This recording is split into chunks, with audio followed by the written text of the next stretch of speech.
Chaos loves a vacuum. This podcast is a conscious effort to fight the impending darkness by filling that void with light. These episodes will explore myth, ancient texts, scripture, great works of world literature, and the voices of artists, past and present, to find the traces, threads, and imprints of the light they left behind. Welcome to Reflecting Light. And now, here's your host, Mandy Green. Welcome. I am thrilled to be announcing the premiere episode of my podcast, Reflecting Light. My name is Mandy Green. I'm a student of the humanities, antiquity, scripture, and life. It is said that chaos loves a vacuum. This podcast represents my conscious effort to fight the impending darkness and fill that void with light by examining myth, ancient texts, scripture, great works of world literature, and voices of artists past and present. So I welcome you on this beautiful fall equinox night. There's a cool breeze, there's rain in the air, and the sliver of a crescent moon. So a perfect night to record this episode. Thank you for joining me. We have so many wonderful things to talk about. There's so many great traditions and points of view that we can look at. Now, why the title Reflecting Light? I wanted to share with you how I came to this title. I really was voting for the title Mandy's Midlife Midrash, but I did a small poll and it turns out that no one really knows what midrash is. They think it is some type of genital disease. So that wasn't going to work. I also love the title Sunday Drive because when you listen, I want it to be like jumping in a car and just taking a beautiful Sunday drive together. But Reflecting Light is really the purpose of this broadcast. My way of fighting back. It's my way of putting light back into the world and hopefully filling you with a hunger to search and to look at different points of view, myself included. I'm just a regular girl talking. I'm not anyone particular, other than I have studied a great deal. And I love learning, and I love listening and hearing other things that would help my point of view be refined. And truth is truth, and it will speak across cultures and languages and time and space. Love also does that. And so we're going to look at lots of things that communicate truth over time and space. Throughout time, things that have been secreted in the earth or written by great artists for us to look at and help us with our lives. So Reflecting Light actually came, let's be really honest, from the Gilmore Girls. There's a great song at the end of the last Gilmore Girls session. But the concept behind it actually comes from a book called It Was on Fire When I Lay Down on It by Robert Fulghum. Papaderos is the instructor of this intensive 2-week course on Greek culture.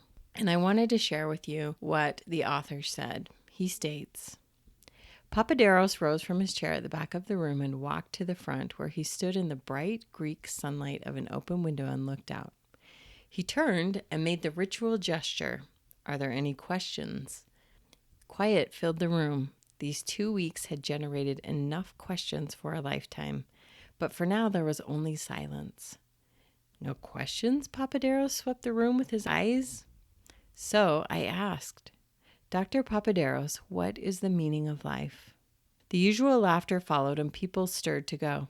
Papaderos held up his hand and stilled the room and looked at me for a long time, asking with his eyes if I was serious and seeing from my eyes that I was. I will answer your question. Taking his wallet out of his hip pocket, he fished into a leather billfold and brought out a very small round mirror, about the size of a quarter.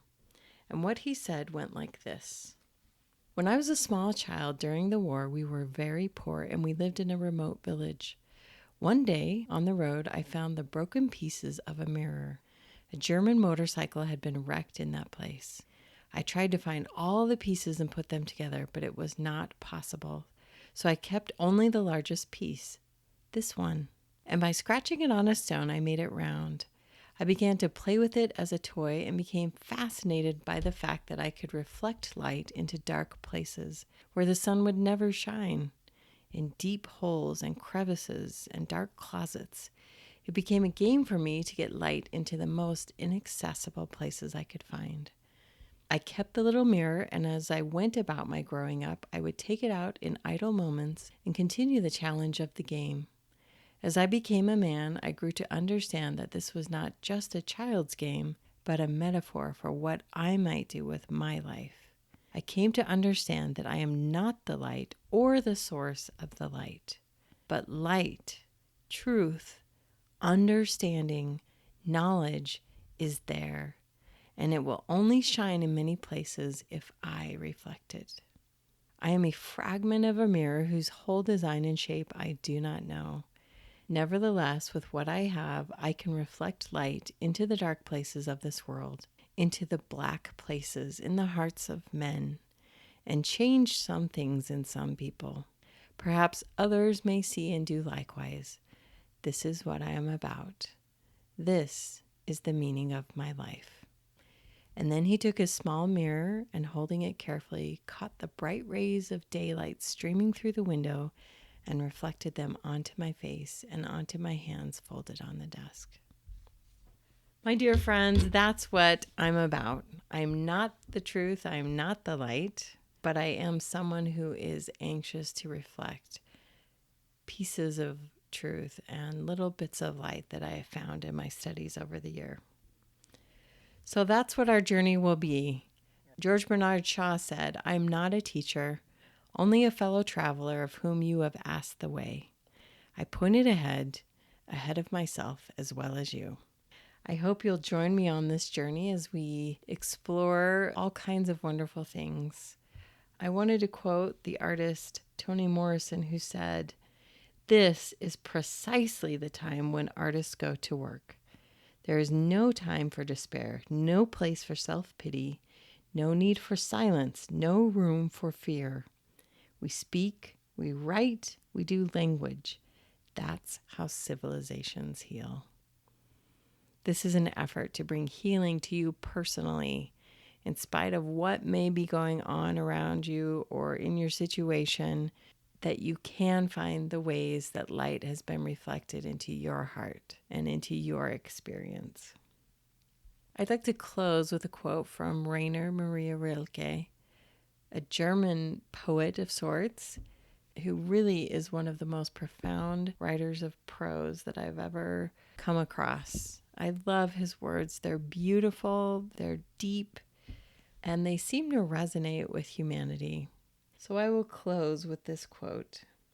How should we be able to forget those ancient myths that are at the beginning of all peoples? The myths about dragons that at the last moment turn into princesses. Perhaps all of the dragons in our lives are merely princesses who are only waiting to see us once beautiful and brave. Perhaps everything that frightens us is, in its deepest sense, something helpless that wants help from us. So you mustn't be frightened, Mr. Kappas, if a sadness rises in front of you larger than any you have ever known. If an anxiety like light and cloud shadows moves over your hands and over all that you do, you must realize that something is happening to you, that life has not forgotten you, that it holds you in its hand and will not let you fall. Why do you want to shut out of your life any uneasiness, any misery, any depression, since after all you don't know what work these conditions are doing inside of you? Beautiful words.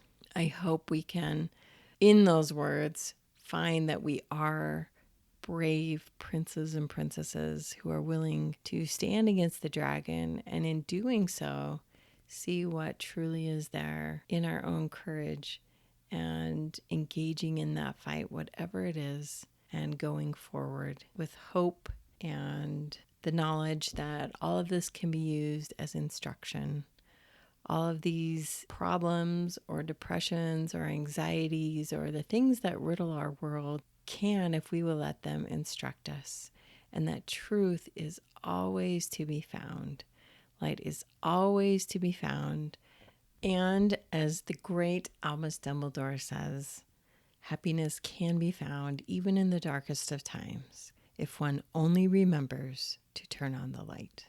That's from Harry Potter and the Prisoner of Azkaban. My dear friends, happiness is there, hope is there, light and truth are constants if we will seek them and make them part of our lives. So welcome to the podcast. Great things ahead. Love and light to all of you. Thank you for joining us. We hope this episode lit a spark inside of you. For show notes and other information, please visit our website at reflectinglight.org. If you feel this program illuminated your mind and heart, consider a contribution to fund further episodes. And thanks for listening.